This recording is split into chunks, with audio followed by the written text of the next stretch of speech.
ఎగ్జామ్లో మనం ఆయన డిస్టర్బ్ చేస్తాం. చెప్పండి. అవునా, ఏ హాస్పిటల్? నేను ఇప్పుడే బయలు.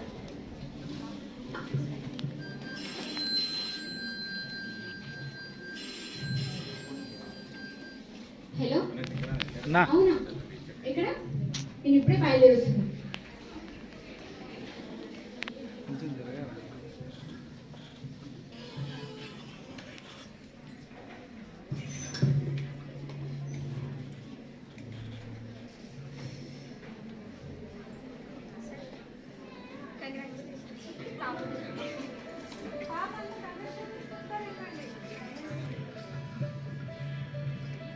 అయ్యో దేవుడా, మగబిడ్డ పుడతాడనుకుంటే నా ఆడపిల్లే పుట్టింది.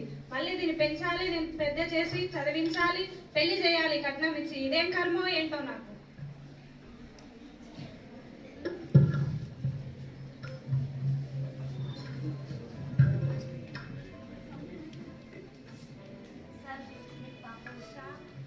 థ్యాంక్ యూ నర్స్ గారు. అచ్చం ముద్దు గుమ్మలా ఉంది. మహాలక్ష్మి, నా ఇంటికి మళ్ళీ మహాలక్ష్మి తిరిగి వచ్చింది.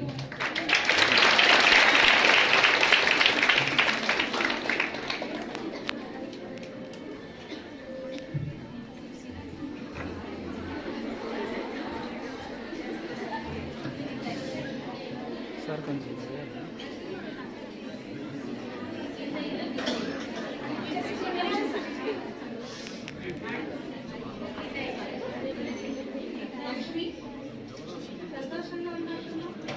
ఆడపిల్ల కదండి, ఆనందంగానే ఉంది. నీకేంటే బాధ? దాన్ని పెంచాల్సింది నేను. బయటికి వెళ్ళి సంపాదించి దాన్ని పెంచాలి, నాకుంటుంది బాధ. ఏంటండి ఎలా మాట్లాడతారు? నిన్నే ఒక దళిద్రం అంటే మళ్ళీ ఇంకో దళిద్రం తెచ్చి ఇంట్లో పెట్టావు. ఇదేం కర్మో ఏంటి? ఏం చేస్తున్నావు నవ్య? ఏమండి, మన పాపని చూడండి, మహాలక్ష్మిలా ఉంది నవ్య. అచ్చం మీ అమ్మగారిలాగే ఉంది కదండి. మీ అమ్మగారు మీకోసం మళ్ళీ పుట్టొచ్చినట్టుందండి. అవును నవ్య, ఏ జన్మలో ఏ ఫలం చేస్తున్నామో మళ్ళీ నా ఇంటికి మహాలక్ష్మిగా తిరిగి వచ్చింది నవ్య. అవునండి, ఆఫ్టర్ 10 years, 10 సంవత్సరాల తర్వాత.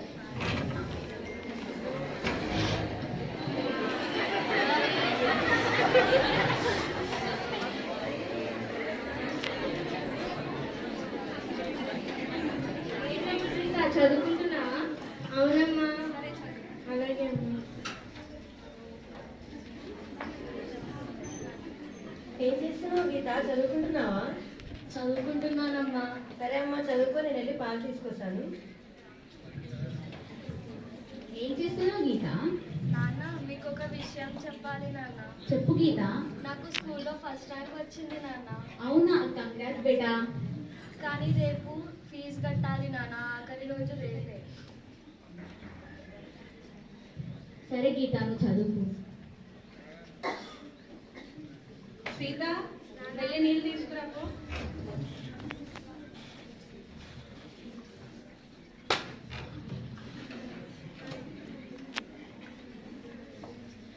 వెళ్ళి అమ్మకు వంటింట్లో పని చేయిపో. ఎగ్జామ్ ఉంది నాన్న, నేను చదువుకుంటాను. చదువు లేదు, ఏం లేదు, ముందు వెళ్ళి పని చేయిపో.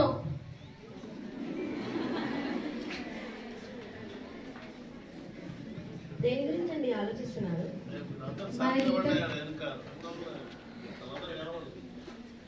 మన గీత ఫీజు విషయం నవ్య. ఎవరి మనం ఎంత కష్టమైనా సరే మన జీతం మాత్రం గొప్పగా చదివించాలండి. అందుకోసం నేను రేపు 2 గంటలు శ్రమించాల్సి ఉంటుంది నవ్య. 2 గంటలు ఇంటికి ఆలస్యం అవుతుంది. సరే అండి, జాగ్రత్తగా వెళ్ళిరండి. అలాగే నవ్య.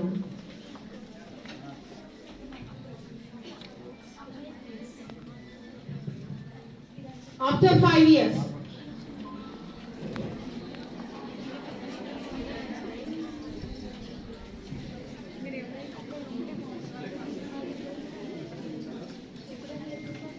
ఏం చేస్తున్నావు గీత? చదువుకుంటున్నాను నాన్న. నాన్న, ఇవాళ మా స్కూల్లో పెద్ద పెద్ద డాక్టర్లు వచ్చి అనారోగ్యం వాళ్ళకి ఉచితంగా సేవలు చేశారు నాన్న. అవునా గీత? నేను కూడా పెద్ద డాక్టర్ అవుతాను నాన్న, ఉచితంగా వైద్యం చేస్తాను. ఓకే గీత.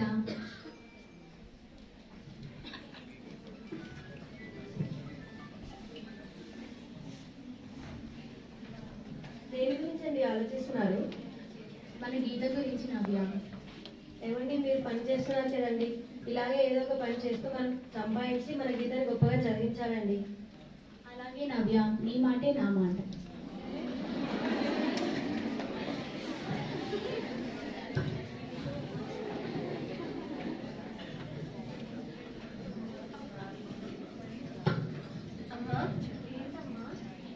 అమ్మా నేను కూడా చదువుకుంటానమ్మా.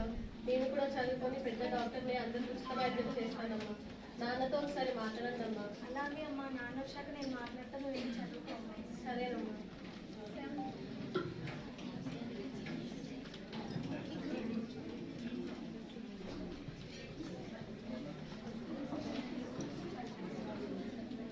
ఏమండి, మన అమ్మాయి చదువుకుంటానంటుందండి. తను కూడా పై చదువు చదివిద్దామండి. తన భవిష్యత్తు బాగున్నట్టు ఉంటుంది, అలాగే తన భవిష్యత్తు మనం బాగు చేసినట్టు ఉంటుందండి.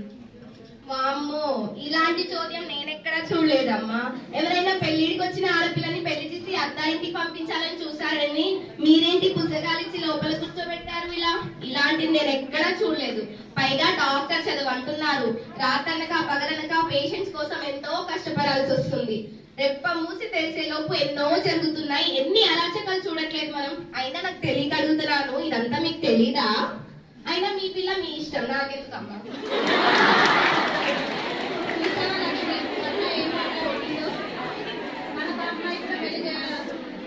ఏం మాట్లాడుతున్నారండి? 15 సరిగ్గా నిండలేదు మన అమ్మాయికి, అప్పుడే పెళ్ళి అంటారు. పర్లేదు, అయినా సరే నేను పెళ్లి, నువ్వు ఏమన్నా అనుకో లక్ష్మి, నేనైతే పెళ్లి చేయాలనుకుంటున్నాను. ఏమండి మనం మాత్రం ఎవరు చెప్పిన మాటలు వినకూడదండి. వాళ్ళు చెప్పిన మాట విని మన కూతురు జీవితాన్ని మాత్రం నాశనం చేయదండి. మనం కష్టపడి చదివితనం చదివిద్దామండి. అలాగే నవ్య, నువ్వు చెప్పినప్పుడు నేను వద్దన్నాను.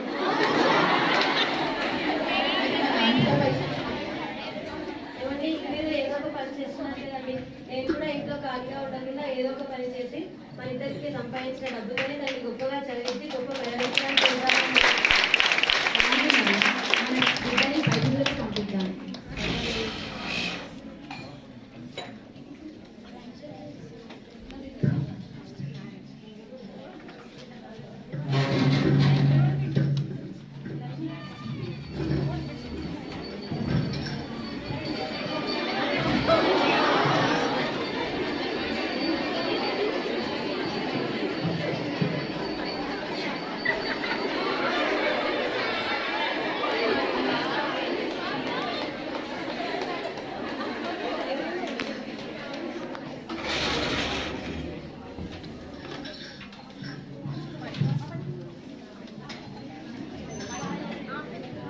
After 5 years.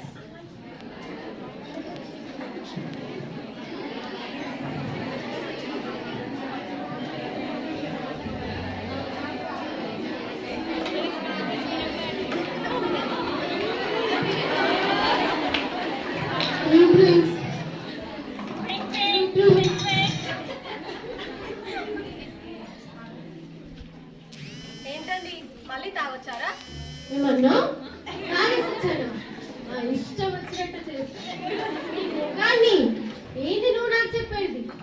ఏంటి అలా చూస్తున్నావు?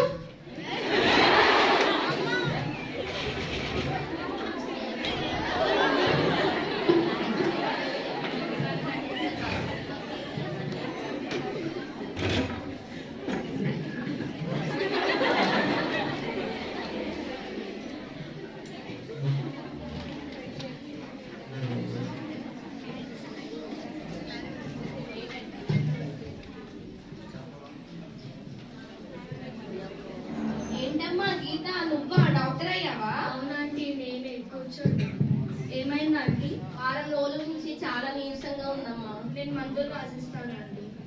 ఆ రోజు నేను చాలా తప్పుగా మాట్లాడానమ్మా. అలా మాట్లాడకుండా ఉండాల్సింది.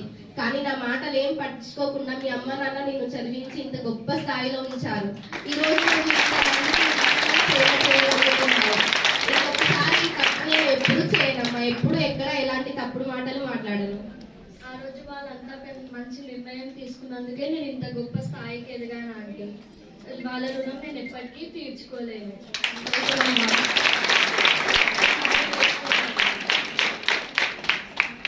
డబ్బులు తీసుకోమ్మా. నేను ఉచితంగా వైద్యం చేస్తున్నామండి.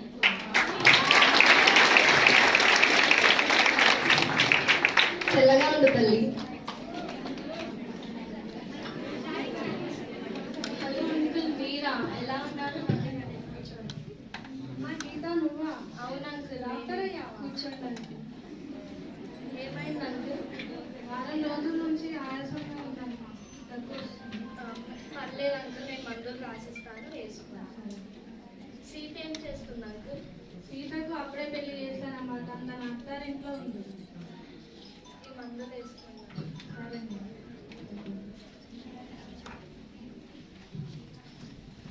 చూసారా అండి, గీత చదువుకుని ఎంత మంచి డాక్టర్ అందరికీ ఉచితంగా వైద్యం చేస్తుంది.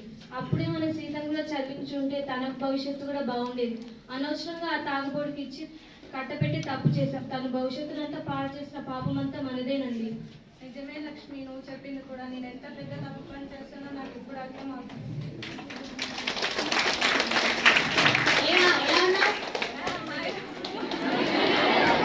బాగున్నా, నువ్వెలా ఉన్నావు? నేను బాగున్నానురా. ఇప్పుడే గీతను చూసొచ్చాను. నాకు చాలా మంచి పని చేసావు. ఆ రోజు నేను చేసినట్టు నువ్వు చేయకుండా తనకు చదివించి ఒక డాక్టర్ని చేసావు. చాలా నిజంగా చాలా గొప్ప పని చేసావు. నేను ఈ వీధిలో మనుషుల వాళ్ళ మాటలు విని నేను నా బిడ్డని చదివించకపోతే నీ స్థాయిలో నేను ఉండేవాడినిరా. ఇప్పటికీ మించిపోయింది ఏమీ లేదురా. సీతని ఇప్పటికైనా మంచిగా చూపించు. నాకు పనుంది, నేను వెళ్తున్నాను రా. సీత, లక్ష్మి వెంటనే మన సీత దగ్గరికి వెళ్దాం.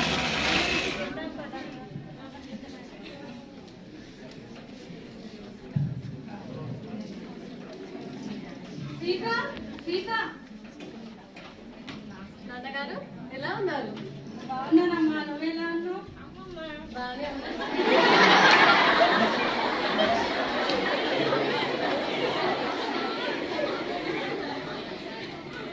నన్ను క్షమించమ్మా. నీ విషయంలో నేను చాలా తప్పు పని చేశాను. అయినా ఇప్పటికి మించిపోయింది ఏం లేదు. ఇప్పటికైనా నువ్వు చదువుకోవచ్చు. నువ్వు చదువుకోమ్మా. నీ పిల్లల్ని నేను పెంచుతా.